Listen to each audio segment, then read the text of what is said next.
3 মাস ধরে বকেয়া রয়েছে আশাকর্মীদের সাম্মানিক ভাতা। সেই জন্য আজকে কৈলাসহরের মুখ্য স্বাস্থ্য আধিকারিকের কাছে ডেপুটেশন দিলেন আশাকর্মীরা। কৈলাসহর মহকুমার প্রায় শতাধিক আশাকর্মী আজ ঊনকোটি জেলার মুখ্য স্বাস্থ্য আধিকারিক ডক্টর শীর্ষেন্দু চাকমার নিকট 5 দফা দাবিতে ডেপুটেশন প্রদান করেন। অভিযোগ, বিগত 3 মাস ধরে তাদের সাম্মানিক ভাতা দেওয়া হচ্ছে না। এই পরিস্থিতিতে আর্থিকভাবে চরম সংকটে পড়েছেন তারা।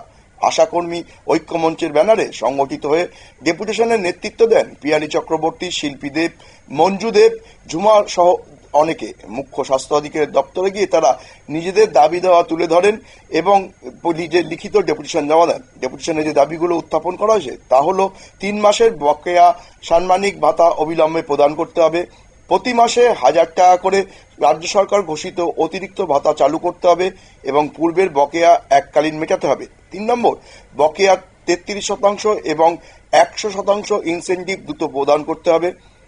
কোভিড-19 সময় অতিরিক্ত কাজের পরিশ্রমিক, স্মার্ট কার্ড এবং আভা কার্ড বিতরণের অর্থ এখনো বকেয়া রয়েছে, তা দ্রুত মেটাতে হবে। নির্বাচনী প্রতিশ্রুতি মোতাবেক আশাকর্মীদের নিয়মিত এবং স্থায়ী করে 18,000 টাকা করে মাসিক বেতন চালু করতে হবে।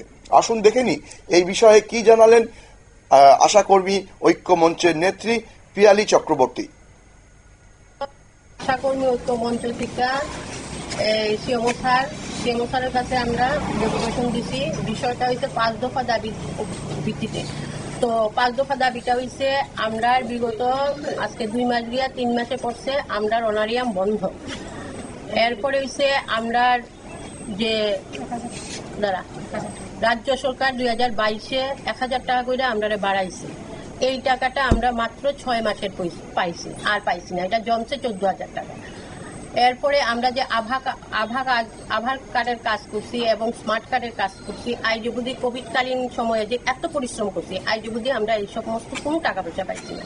তো আমরা 5 নম্বর দাবি লাস্ট এটা হইছে আমরা আজকে কাজ করতেছি 2008-এর 22-এর সেপ্টেম্বরের 22 তারিখ আমরা ঢুকছিলাম। 2008-এর সেপ্টেম্বরের 22 তারিখ আমরা ঢুকছিলাম এই আশাকর্মী হিসাবে। কিন্তু আজকে বিগত 17 বছর পূর্ণ হইয়া 18 বছরে পা দিব।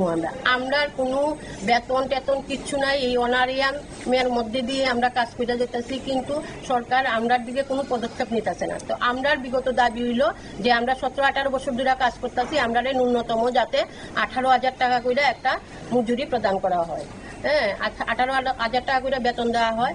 আর আজকে ডেপুটেশন জমা নেওয়ার পর মুখ্য স্বাস্থ্য আধিকারিক জানান যে আগামী 11ই আগস্ট কৈলাসহর মহকুমার সমস্ত আশাকর্মীদের বকেয়া পরিশোধ করা হবে এবং অন্যান্য যে দাবিগুলো আশাকর্মীরা রেখেছেন সেই দাবিগুলোর বিষয় নিয়ে তিনি ঊর্ধ্বতন কর্তৃপক্ষের সাথে কথা বলবেন।